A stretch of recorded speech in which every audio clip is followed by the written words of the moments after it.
Ghosting. It's one of the most confusing and painful experiences in modern relationships. One day, you're connected, you're sharing jokes, making plans, feeling that exciting spark of mutual interest.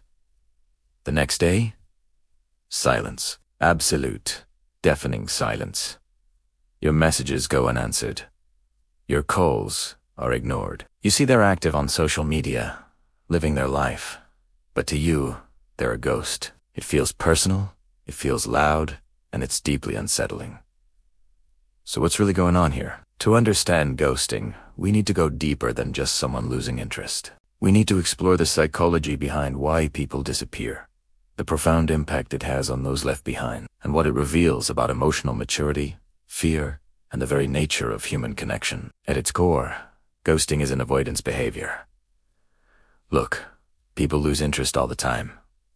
That's normal. But emotionally healthy people communicate that. Ghosting is what happens when someone chooses to vanish rather than be honest. This often stems from a deep discomfort with confrontation. Many people are taught from a young age to avoid difficult conversations. Saying no or expressing disappointment makes them feel anxious or guilty. So, instead of facing those feelings, they run.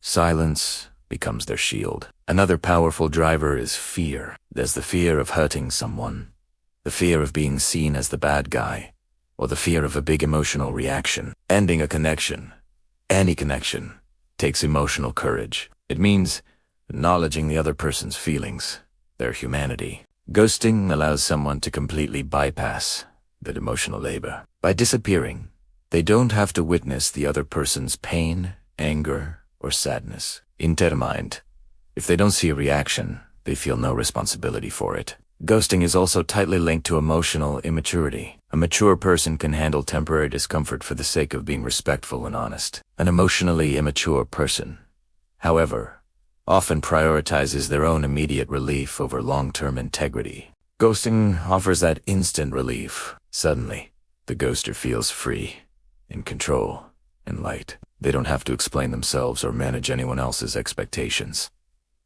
But this freedom comes at a steep price: emotional well-being of the person they left behind. In some cases, ghosting can be linked to narcissistic traits. Now, not every ghoster is a narcissist, but it's a common tool in their playbook. For these individuals, relationships are often about getting validation, not building a genuine connection. When that validation fades, so does their interest. Instead of ending things respectfully, they simply discard the other person. The silence is a power move, sending a cold, unspoken message. You are no longer worth my time.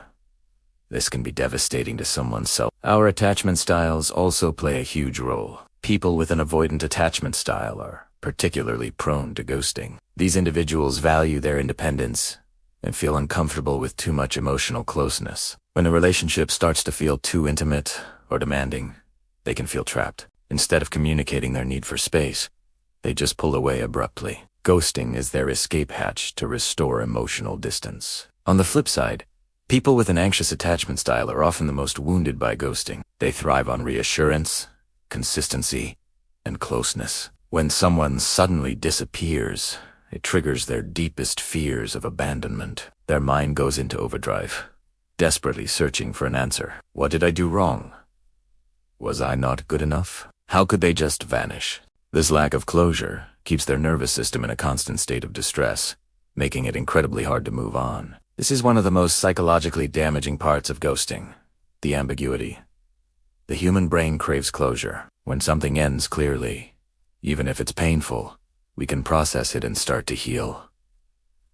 But ghosting leaves the story unfinished. There's no final conversation, no explanation. This ambiguity keeps a sliver of hope alive, even when that hope is toxic. You might find yourself checking your phone constantly, rereading old messages, replaying conversations, searching for a clue you might have missed. This prolonged uncertainty can be even more painful than a direct rejection. Ghosting also taps into our deepest social fears. As humans, we are wired for connection. Being ignored or excluded activates the same pain centers in the brain as physical pain. That's right, neuroscience shows that social rejection actually hurts.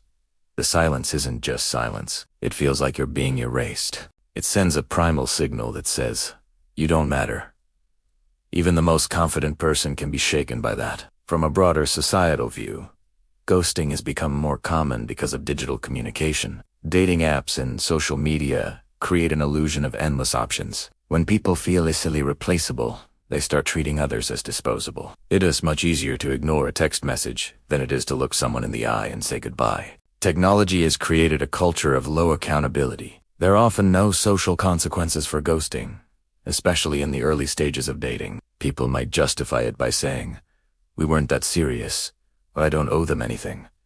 But while setting boundaries is important, basic human respect shouldn't be optional. Now, it's important to clarify that not all silence is ghosting. Sometimes, people withdraw for personal reasons.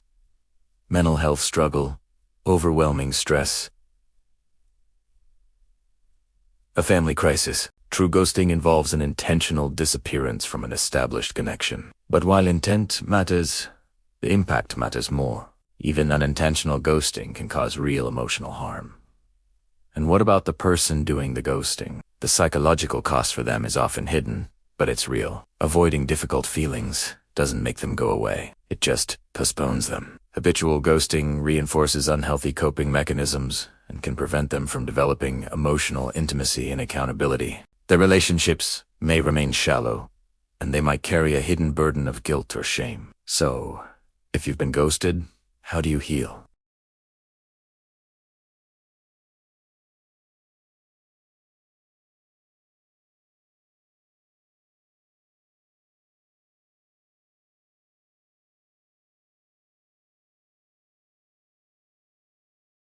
It tells you that this person lacks the emotional skills for a healthy relationship. Self-compassion is absolutely crucial. It's okay to feel hurt, confused, angry, or even humiliated.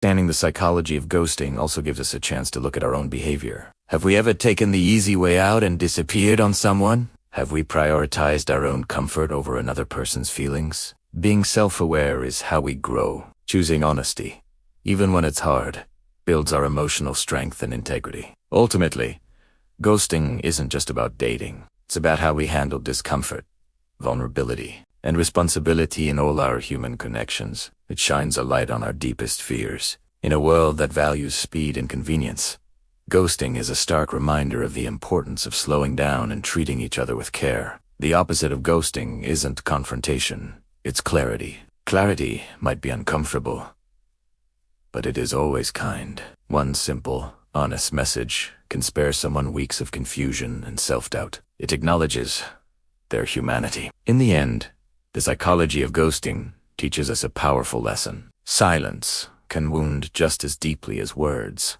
We can't control how other people treat us, but we can always control how we respond. By choosing understanding over self-blame and compassion over bitterness, we reclaim our power. Ghosting may end a connection, but it never has to define our worth or our capacity to find healthy, respectful love in the future.